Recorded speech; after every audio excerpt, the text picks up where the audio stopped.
तू चलता चल, तू चलता चल, तू चलता चल। I was just going through in my own mind about the things which I talked to you about, and I realized that I have myself fallen in the trap which I accuse my students of falling into, and that is the obsession with SSB.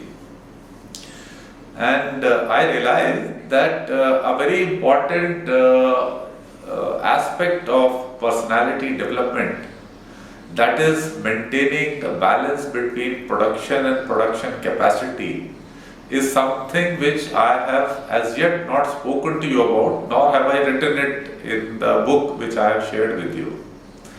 So today I will talk about this. You will find its relevance in practically all dimensions of your life, not only today, but throughout your lives. So let me start talking about this. So a very common story you would have heard, the goose and the golden egg. The story goes like this: there was once a countryman who possessed the most wonderful goose. For every day when he visited the nest, the goose had laid a beautiful, glittering golden egg. The countryman took the eggs to the market and soon became rich. But it was not long before he grew impatient with the goose because she gave him only one egg a day. He was not getting rich fast enough. Then one day after he had finished counting his money, the idea came to him that he could get all the golden eggs at once by killing the goose and cutting it open. But when the deed was done, not a single golden egg was there, and the goose was also dead. Fine. So this is one story.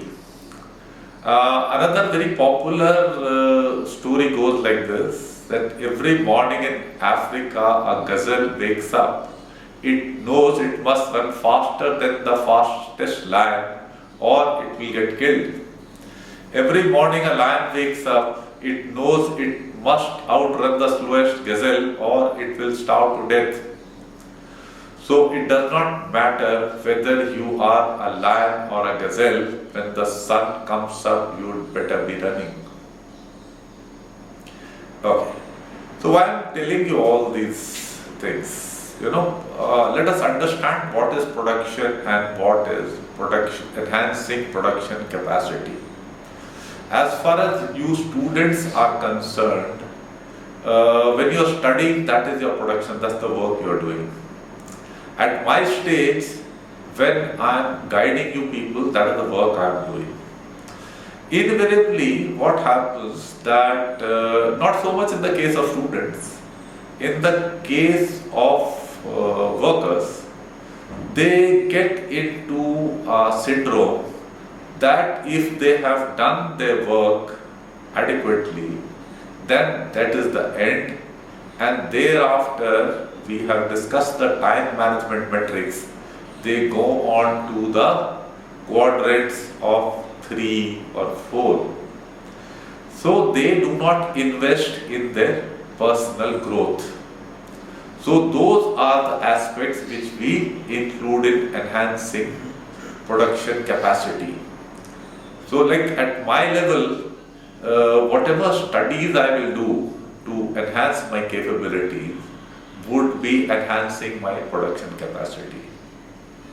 And as far as you students are concerned, if you just finish your homework, you are able to do the things on time, that is the production part. The enhancing of production capacity would include things like improving your language, building up your vocabulary further, enhancing your mathematical skills further, improving your ability to study with better concentration, taking adequate breaks to enhance your efficiency, taking adequate sleep, reading subjects in a variety so that your efficiency is higher, keeping up your motivation to study. I'll give you one example of this motivation to study. You know, once upon a time, I was posted as a commandant of a battle school in Assam, where students used to come to us from all over India, and they were to be studying languages like Bodo, Assamese, and Khalsa coming from Punjab found no motivation whatsoever to learn this very difficult language like Bodo. And he felt that what is the need? So the performance used to be quite low in this. I myself don't know the Bodo language, Assamese I can manage. So what I did was, I took on the first lesson of the day I used to take. And in that, I used to explain to them the importance of getting this knowledge. And I used to explain to them that it may happen that in case their battalion is operating in an area where Bodo terrorists are operating, and they happen to apprehend a person who knows no other language other than Bodo. And at that time, this person who is undergoing training with us may be the only person who can communicate with him and can get information which could lead to very valuable operations. When I told them this, they realized that there is importance in why the government is trying to teach them such things. And their motivation rose. And once they realized this, I found that the end of this 5-6 months of their learning of the courses, their assimilation level and their performance had gone up drastically. So often it happens with you, if you do your soul searching, that you find that subjects are not interesting enough. I was yesterday only speaking to one girl. I don't know whether she is there or not. And she told me political science she finds interesting, but sociology, she said, okay, I have to take some subjects, so I have taken. So I tried to just manage through that. If you start realizing the genesis of the subject, you will find all subjects have got value. And once you realize what kind of value they can add to your lives, then your motivation to learn that subject improves. Whenever we have talked about the motivation aspects, whenever your motivation is just that you score marks and all, then the motivation is of a weak level. Let us take an example of now an IT professional. Now for him, he's got his job, say he's doing web designing. So he does that, he works with HTML, Java, whatever. Doesn't work, he does troubleshooting, whatever he gets. This is the work he's doing. So that's the production he is carrying out. Now what is the production capacity building things which he needs to do to build up his abilities and go up in life and enhance his personal growth? Those things would be like learning new languages, improving his management skills, studying the future of the business sector, trying to understand economics. These are the things which are going to enhance his production capacity. Fine. So this is how it would apply to him. This outlook is not just applicable to human, it is applicable to practically all things. In fact, this principle is a much bigger principle than we discuss Kaizen and Pareto principles. Let us take your motorcycle. Now, when you are running the motorcycle, it is doing the work, it is producing. That's what it is meant for. Now, when you get it serviced on time, you do the oiling, greasing, everything. With that, what happens is its ability to produce is improving all the time. And it is sustaining, it will give you much longer life. So that is the investment in production capacity. Fine. This logic applies to even money. Today we have the EMI generation. They want everything straight away, instantaneous. I want this mobile phone, it's costing this much, laptop this much. Straight away I must get it, I will keep repaying through EMIs. Normally we do not realize that actually you are ending up paying much more. If you had delayed these buying decisions, you would have actually been saving money.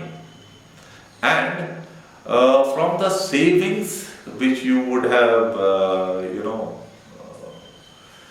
kept in your bank account or invested in some safe place, then the wealth would increase and you would be buying things when they are in your capacity much more easily, and you would not be paying these many EMIs. If you just do the math part, you will find it would work out to be much cheaper. And it goes in accordance with our teachings of delaying gratification, which I told you about the marshmallow experiment and all, which you would have read. You can see it somewhere. It's a very important, good quote which Abraham Lincoln has given.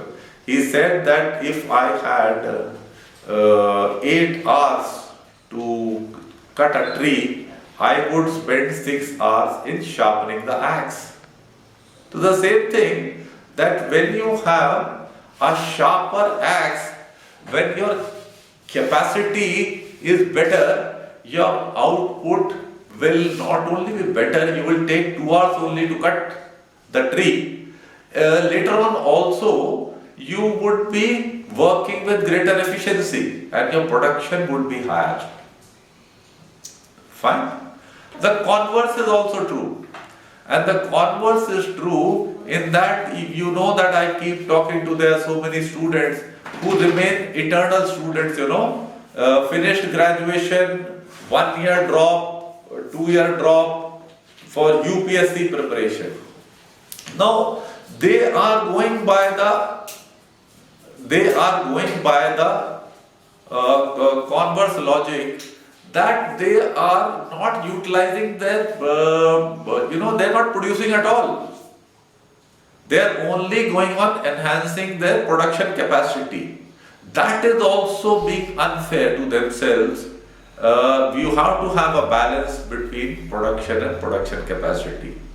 So at any stage, that's why you would have seen, I tell all people that you should not quit your work to start preparing for SSB. Because you prepare for SSB by leading your life in an effective manner. So both these things are true.